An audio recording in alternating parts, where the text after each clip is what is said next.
Conceptual पाठशाला में आप सभी का स्वागत है।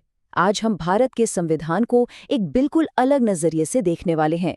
सोचिए, ये किसी देश का बस एक कानूनी दस्तावेज नहीं, बल्कि एक आलीशान इमारत का पूरा ब्लूप्रिंट है।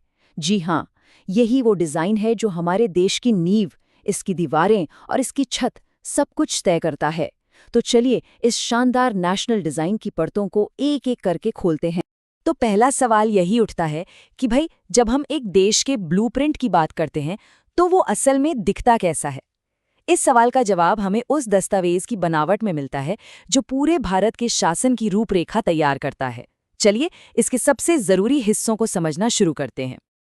देखिए, जैसे किसी भी ब्लूप्रिंट या बड़ी किताब को बड़े बड़े चैप्टर्स में बांटा जाता है, ठीक वैसे ही हमारे संविधान को भी बांटा गया है।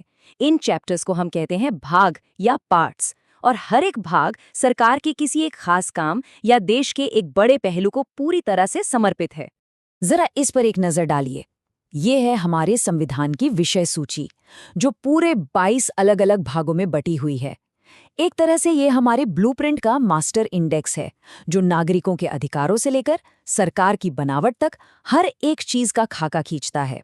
और इस ब्लूप्रिंट का दायरा कितना बड़ा है ये देखिए।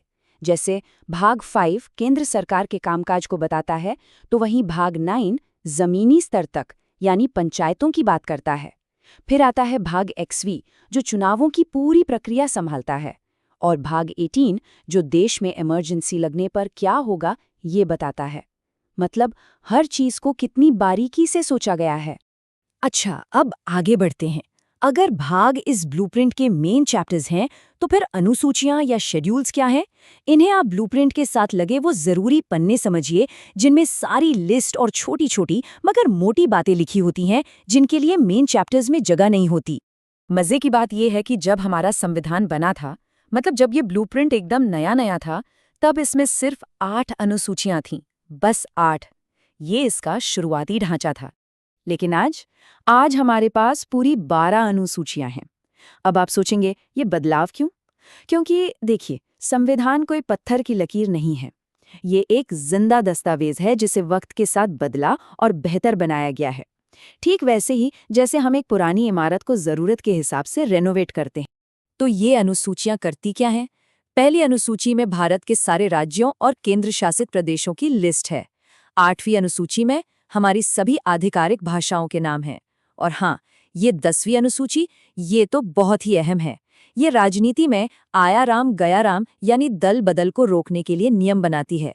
ये वो बारीकियां हैं जो देश को सही से चलाने के लिए बेहद जरूरी हैं।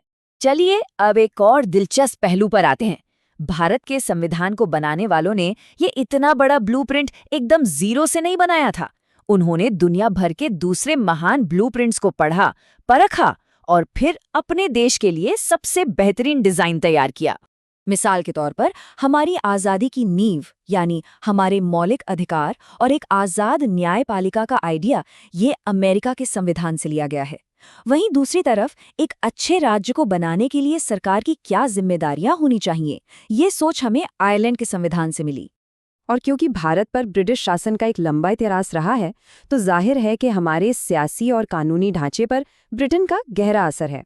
सरकार का संसदीय सिस्टम, कानून का राज और सिंगल सिटीजनशिप जैसी बड़ी बड़ी चीजें सीधे वहीं से ली गई हैं।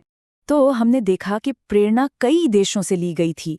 अमेरिका, आयरलैंड, ब्रिटेन, लिस्ट तो काफी लंबी है, लेकिन इन सब में एक ऐसा दस्तावेज था जो बाकियों से कई ज्यादा प्रभावशाली था।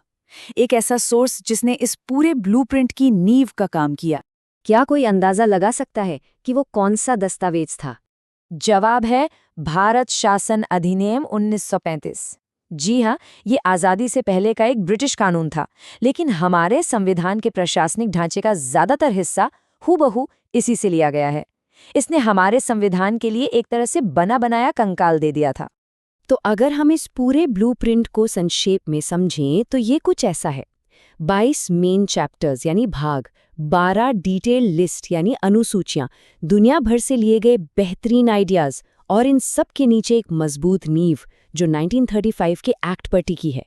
इन सब ने मिलकर वो दस्तावेज बनाया जो आज भारत को रास्ता दिखाता है। और ये सब हमें एक बहुत ही जरूरी सवाल पर लाकर खड़ा कर देता है आज की इस तेजी से बदलती दुनिया में आने वाले भारत के लिए ये 70 साल से भी ज्यादा पुराना ब्लूप्रिंट आखिर कितना प्रासंगिक है, इस पर सोचिएगा जरूर।